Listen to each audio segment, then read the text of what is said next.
बिस्मिल्लाहिर्रहमानिर्रहीम अस्सलाम वालेकुम। सुप्रीम कोर्ट से मैं हूं इब्रार हुसैन अस्तौरी। और नाज़रीन, चीफ जस्टिस याया खान अफरीदी ने ओहदा संभालते ही बड़े फैसले कर दिए और हुकूमत और काजी फायज़ ईसा के इक़दामात और जो प्लानिंग्स थी, जो पॉलिसी थी, उस सब को यकसर मुस्तरद करके अपनी नई पॉलिसी दे दी है। नया बड़ा नोटिफिकेशन भी जारी कर दिया है। 5 अहम इक़दामात आज के दिन जो चीफ जस्टिस के हवाले से 5 अहम खबरें हैं, उनके इक़दामात, उनकी तकरीब हलफ बर्दारी, उनकी सुप्रीम कोर्ट आमद और तमाम तर जो डिटेल हैं, वो 5 किस्म की अहम मालूमात हैं, वो आप तक फराहम करूँगा। नाज़रीन, सबसे पहले तो चीफ जस्टिस याया खान अफरीदी ने हलफ उठाते ही बड़ा एक्शन लेना शुरू कर दिया है। हुकूमत और साबिक़ चीफ जस्टिस काजी फायज़ ईसा के सारे प्लान और इक़दामात को उठाकर रद्दी की टोकरी में फेंक दिया है। नए चीफ जस्टिस याया अफरीदी का जो पहला इक़दाम है, आज सुप्रीम कोर्ट पहुंचते ही तमाम जजेस का अहम इजलास बुला लिया है, सुप्रीम कोर्ट के सारे जजेस का। और ये इजलास कब हो रहा है और इस इजलास में कौन कौन से जजेस होंगे और इसका एजेंडा क्या होगा, उसकी तफसीलात भी आपके सामने रखूँगा। दूसरा बड़ा इक़दाम ये है कि चीफ जस्टिस याया खान अफरीदी ने जजेस कमेटी दोबारा तश्कील दे दी है। काजी फायज़ ईसा के जो इक़दामात थे उसको रद्दी की टोकरी में डाल दिया है और जस्टिस मुनीब अख्तर को दोबारा जजेस कमेटी में शामिल कर दिया है। और दस्तखती काजी का दस्तखती जज अमीनुद्दीन खान को फिर जो है वो कमेटी से बाहर निकाल के फेंक दिया। हुकूमत की मर्जी, काजी की मर्जी अपनी जगह रद्द कर दी गई। उसके बाद तीसरी बड़ी खबर यह है कि चीफ जस्टिस याया अफरीदी के आते ही जस्टिस मंसूर शाह और जस्टिस मुनीब अख्तर फिर से मजबूत हो गए। यकीनन नंबर चीफ जस्टिस बनने की जस्टिस मंसूर शाह की थी, मगर बदकिस्मती उनकी कि तीसरे नंबर पर मौजूद justice Yahya Khan Afridi chief justice Pakistan ज़रूर बने, मगर अब अपने सीनियर होने की बुनियाद पर justice Yahya Afridi chief justice Yahya Afridi justice Mansoor Ali Shah और जस्टिस मुनीब अख्तर को सपोर्ट कर रहे हैं, फेवर दे रहे हैं और यकीनन वो बड़े इक़दामात में फेवर भी देंगे। इसके अलावा चौथी बड़ी खबर यह है कि चीफ जस्टिस की हलफ बर्दारी तकरीब में कौन कौन शरीक हुआ और इस तकरीब में क्या कुछ हुआ और इस तकरीब के कुछ अहम राज आपके सामने रखूँगा। पांचवा और आखिरी सवाल, ये जो आखिरी मालूमात है कि चीफ जस्टिस बनते ही justice Yahya Afridi supreme court पहुँचे और उन्हें गार्ड ऑफ ऑनर भी दिया गया। फूलों का गुलदस्ता पेश किया गया। फूलों का गुलदस्ता किसने पेश किया, ये जो रवायत है ये पहले है या नहीं है जो गार्ड ऑफ ऑनर की, वो भी मैं थोड़ा सा आपके सामने तफसीलात रखूँगा। तो इन 5 अहम मालूमात, खबरों के हवाले से मालूमात आप तक फराहम करने के लिए, क्योंकि अभी ही नए चीफ जस्टिस ने इजलास बुलाए, तो इसलिए मैंने कहा कि चले तमाम तर इक़दामात जो आज के हैं, अब तक के हैं, वो आपके सामने रखूँ। तो नाज़रीन, चीफ जस्टिस याया खान अफरीदी ने जब आज अपना ओहदा संभाला, वो सुप्रीम कोर्ट पहुँचे, तो सबसे पहले उन्होंने जो है वो प्रैक्टिस एंड प्रोसीजर कमेटी जो है वो दोबारा से तश्कील दे दी है और उस कमेटी में जस्टिस मुनीब अख्तर को दोबारा शामिल कर लिया है। चीफ जस्टिस याया खान अफरीदी इस कमेटी के सरबराह होंगे और साथ साथ 2 सीनियर जजेस में सीनियर तरीन जज जस्टिस मंसूर अली शाह और जस्टिस मुनीब अख्तर इस कमेटी में शामिल होंगे, इस कमेटी के मेंबर होंगे।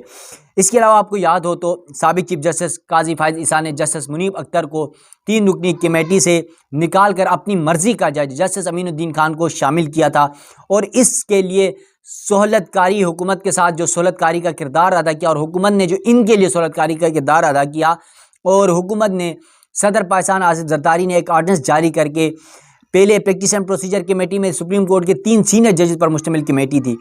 अब बाद में जब ये ऑर्डिनेंस जारी किया गया तो उसमें एक सीनियर जज होगा, दूसरा चीफ जस्टिस की मर्जी का होगा। और जब चीफ जस्टिस की मर्जी आई काजी फायज़ ईसा की, तो काजी फायज़ ईसा ने पहले याया अफरीदी को शामिल करने की कोशिश की, उनसे बात की जो अब चीफ जस्टिस बने, तो याया अफरीदी ने साफ इनकार कर दिया काजी फायज़ ईसा की बात को और वो कमेटी में शामिल नहीं हुए। उसके बाद काजी फायज़ ईसा को जब याया अफरीदी से जो है वो मायूसी हुई, तो फिर अपने दस्तखती जज जस्टिस अमीनुद्दीन खान को उस कमेटी का मेंबर बनाया और मनपसंद मुकदमात आपको पता है आखिरी में लगाए, खासतौर पे 63A, जिसमें जो सियासतदान वोट देंगे, फ्लोर कासिंग का जो मामला था, उनकी नाअहली नहीं होगी या उनका वोट शुमार होगा, उससे मुतल्लिक जो केस था उसका फैसला सुनाया। और दूसरा PTI की जो बल्ले के निशान के हवाले से आपको याद हो तो सुप्रीम कोर्ट का फैसला था काजी फाइज ईसा का, उस फैसले पे नज़रसानी दरख्वास्त थी, वो मुकदमा भी लगाया। यानी उस कमेटी को तश्कील देने का मकसद यही था इन दो मुकदमात में। फिर अल्लाह को वो कहते हैं ना, इंसान कोई और प्लान करता है और अल्लाह कोई और प्लान देता है। तो ये अल्लाह ताला के प्लान थे कि काजी फाइसा साहब जो एक्सटेंशन लेने के चक्रों में थे, जो पता नहीं क्या क्या ख्वाब देखे बैठे थे, वो सारे ख्वाब चकनाचूर हो गए। हुकूमत ने काजी फाइज ईसा को टिशू की तरह इस्तेमाल कर दिया और उठाकर फेंक दिया। वो एक्सटेंशन के ख्वाब और वो दिगर आईनी बेंच का या आईनी कोर्ट का चीफ जस्टिस बनने का ख्वाब चकनाचूर हुआ। उसके बाद हमने देखा कि 3 रुकनी कमेटी बनाई गई और उस 3 रुकनी सुप्रीम कोर्ट के जजेस में से जज याया खान अफरीदी को चीफ जस्टिस बनाया गया। और अब चीफ जस्टिस याया अफरीदी ने ये बड़े इकदाम कर दिए और पहला अहकाम यह है कि प्रैक्टिस एंड प्रोसीजर कमेटी, अब इस कमेटी में की जो तश्कील न है उसका नोटिफिकेशन भी जारी कर दिया गया है। और जजेस कमेटी 20 सितंबर को ऑर्डिनेंस के बाद चीफ जस्टिस काजी फाइज ईसा ने तब्दील कर दी थी और आज पहले ही दिन काजी फाइज ईसा के इस फैसले को, इस इक़दाम को उठाकर फेंक दिया। अब जो आज की तकरीब हलफ बर्दारी है जो ऐवान सदर में हुई, उसके बाद chief justice Yahya Khan Afridi supreme court पहुँचे। उन्होंने क्या कुछ इक़दाम किए, क्या मज़ीद फ़ैसले दिए और ख़ास तौर पे जो इजलास उन्होंने बुलाया वो भी बड़ा अहम है।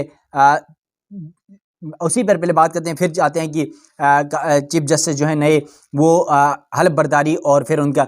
अब चीफ जस्टिस काजी फाइज ईसा ने दूसरा जो बड़ा इक़दाम इनका है, आज सुप्रीम कोर्ट पहुँचे और पहुँचते उन्होंने सबसे बड़ा हुक्म ये दिया कि 28 तारीख को 28 अक्टूबर को फुल कोर्ट इजलास बुला लिया है तमाम सुप्रीम कोर्ट के जजेस पर मुश्तमिल। और उस इजलास का एजेंडा ये है कि सुप्रीम कोर्ट के उमूर कैसे चलाए जाएंगे और जजेस में जो इख्तिलाफात हैं उसको कैसे सेटल किया जाएगा, ये एजेंडा है। और यकीनन जस्टिस मंसूर शाह उम्रे पे होने की वजह से सीनियर तरीन जज हैं तो वो शामिल हो जाएंगे। और फिर वेबसाइट भी अपडेट कर दी गई है जिस पर चीफ जस्टिस याया खान अफरीदी और उसके बाद सीनियर तरीन जज का नाम जस्टिस मंसूर शाह का है और उसके बाद मुनीब अख्तर है। ये आज इक़दाम हैं जो काजी फाइज ईसा ने जस्टिस मंसूर और जस्टिस मुनीब अख्तर के खिलाफ किया था।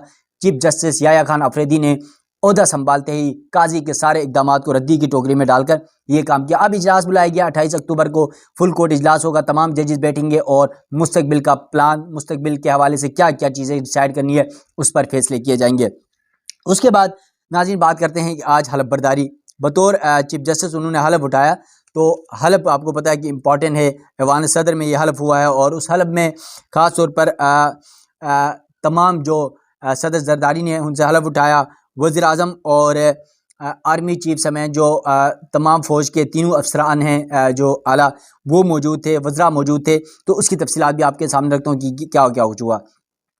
नाज़रीन चीफ जस्टिस याया खान अफरीदी ने बतौर 30वें चीफ जस्टिस पाकिस्तान का ओहदे का हलफ उठाया है सुप्रीम कोर्ट के और सदर ममलिकत आसिफ जरदारी ने उनसे ओहदे का हलफ लिया। तकरीब हलफ बर्दारी में वज़ीर आज़म, मुस्लिह अफवाज के सरबराहान, जजेस, सूबाई गवर्नर्स और वज़राए आला ने शिरकत की। नए चीफ जस्टिस ने सुप्रीम कोर्ट पहुँचने से ही बड़े फैसले करते हुए फुल कोर्ट इजलास भी तलब कर लिया। अब जस्टिस याया खान अफरीदी जब चीफ जस्टिस बन गए और ऐवान सदर में होने वाली पुरवकार तकरीब में सदर ममलिकत आसिफ जरदारी ने उनसे ओहदे का हलफ लिया। हलफ बर्दारी तकरीब में वज़ीर आज़म शहबाज शरीफ, मुस्लिह अफवाज के सरबराहान यानी army chief general Syed Asim Munir समेत जो दीगर सरबराहान हैं वो शरीक थे। सुप्रीम कोर्ट के जजेस मौजूद थे, हाई कोर्ट के चीफ जस्टिस और वफाकी वज़रा और जजेस के और वज़रा और इन तमाम अहम जो सरबराहान हैं इनके अहलखाना फैमिलीज़ और ऐवान सदर के साफ़ी मौजूद थे। इसके साथ साथ नए chief justice Pakistan justice Yahya Khan Afridi ने हलफ बर्दारी तकरीब के बाद वो सुप्रीम कोर्ट पहुँचे और चीफ जस्टिस पाकिस्तान का चैम्बर संभाल लिया। चीफ जस्टिस याया खान अफरीदी को सुप्रीम कोर्ट पहुंचने पर गार्ड ऑफ ऑनर पेश किया गया और registrar supreme court Jazila Aslam ने फूलों का गुलदस्ता पेश किया। नाज़रीन आपको ये बता दूं कि जजीला असलम के साथ जो दिगर अदालती अमला था वो भी मौजूद था और सब ने मिलकर ये गुलदस्ता पेश किया। ये जो गार्ड ऑफ ऑनर है कई चीफ जस्टिस साहिबान ने गार्ड ऑफ ऑनर लिया है, कहीं ने नहीं लिया। आज जस्टिस याया खान अफरीदी ने गार्ड ऑफ ऑनर लिया। ये चंद 2-3 मिनट का गार्ड ऑफ ऑनर होता है जब वो सुप्रीम कोर्ट पहुंचते हैं। तो चीफ जस्टिस उमरता बंदियाल या चीफ जस्टिस काजी फाइज ईसा ने गार्ड ऑफ ऑनर नहीं लिया था, लेकिन याया खान अफरीदी ने लिया। वो ये होता है कि जब ऐवान सदर में हलफ बर्दारी तकरीब में शिरकत के बाद वो वापस सुप्रीम कोर्ट पहुंचते हैं, सुप्रीम कोर्ट आ जाते हैं अपने अहदे का चार्ज संभालने के लिए, तो आते ही जो सुप्रीम कोर्ट का गेट होता है वहाँ पर उनको रिसीव किया जाता है और वहाँ पर पुलिस गार्ड ऑफ ऑनर दिया जाता है। और आज गार्ड ऑफ ऑनर दिया गया 1 से 2 मिनट का, उसके बाद वो इंटर हुए। फिर जो रजिस्ट्रार सुप्रीम कोर्ट हैं जजीला असलम और दीगर जो अदालती अमला है उन्होंने फूलों का गुलदस्ता पेश किया और वेलकम किया। और फिर चीफ जस्टिस याया खान अफरीदी ने चीफ जस्टिस का जो चैम्बर है वो संभाल लिया। इसके अलावा उन्होंने चीफ जस्टिस का ओहदा संभालते ही जो 2 बड़े अहकाम दिए थे वो मैंने दोनों आपको बता दिए। लेकिन जो 28 अक्टूबर वाला जो मामला है कि 28 अक्टूबर को उन्होंने फुल कोर्ट इजलास भी बुलाया और उस इजलास में मुख्तलिफ जो जजेस होंगे वो तमाम मौजूद होंगे और मुख्तलिफ उमूर पर गुफ्तगू भी होगी और ख़ासतौर पर जजेस के तहफ़्फ़ुज़ात के हवाले से बातचीत की जाएगी। इसके अलावा आपको बता दूं कि justice Yahya Khan Afridi supreme court of Pakistan के 30वें चीफ जस्टिस बने हैं। 26वीं आईनी तरमीम के बाद 22 अक्टूबर 2024 को 12 रुकनी पार्लिमानी कमेटी ने जस्टिस याया अफरीदी को चीफ जस्टिस ऑफ पाकिस्तान के ओहदे पर तकरीरी के लिए नामजद किया था, यानी 30 नंबर पर थे ये। और जिसके बाद वज़ीर आज़म की मंजूरी और सदर ममलिकत के दस्तखत से वज़ारत कानून ने नोटिफिकेशन जारी किया था। यानी जस्टिस मंसूर शाह और जस्टिस मुनीब अख्तर जस्टिस याया अफरीदी से सीनियर थे, लेकिन 26वीं आईनी तरमीम के बाद काजी फायद इसाक ने जिस तरह सहूलत पहुँचाया उसके बाद सुप्रीम कोर्ट के 3 सीनियर जजेस में से किसी एक को चीफ जस्टिस बनाना था।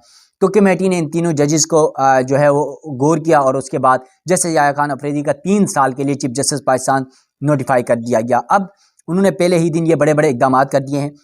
जस्टिस याया अफरीदी के हवाले से एक बात आप लोगों को लाजमी बता दूं कि सुप्रीम कोर्ट में जितने जजेस मैंने पिछले 7-8 साल में मैं सुप्रीम कोर्ट में रहा हूँ देखें, उनमें तमाम जजेस के 2 ग्रुप्स हमेशा रहे हैं और पॉलिटिकली भी और अदलिया के अंदर भी।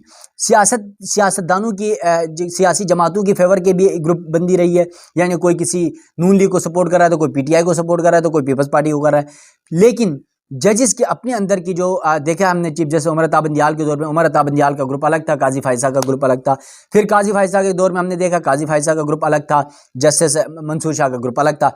इस तमाम ग्रुप बंदियों के बावजूद चाहे वो पॉलिटिकली हो चाहे जुडिशरी के हो, इस तमाम मामले पर जस्टिस याया खान अफरीदी जो अब चीफ जस्टिस पाकिस्तान बने हैं ये किसी ग्रुप का हिस्सा नहीं रहे, ना पॉलिटिकली ना अदलिया के अंदर।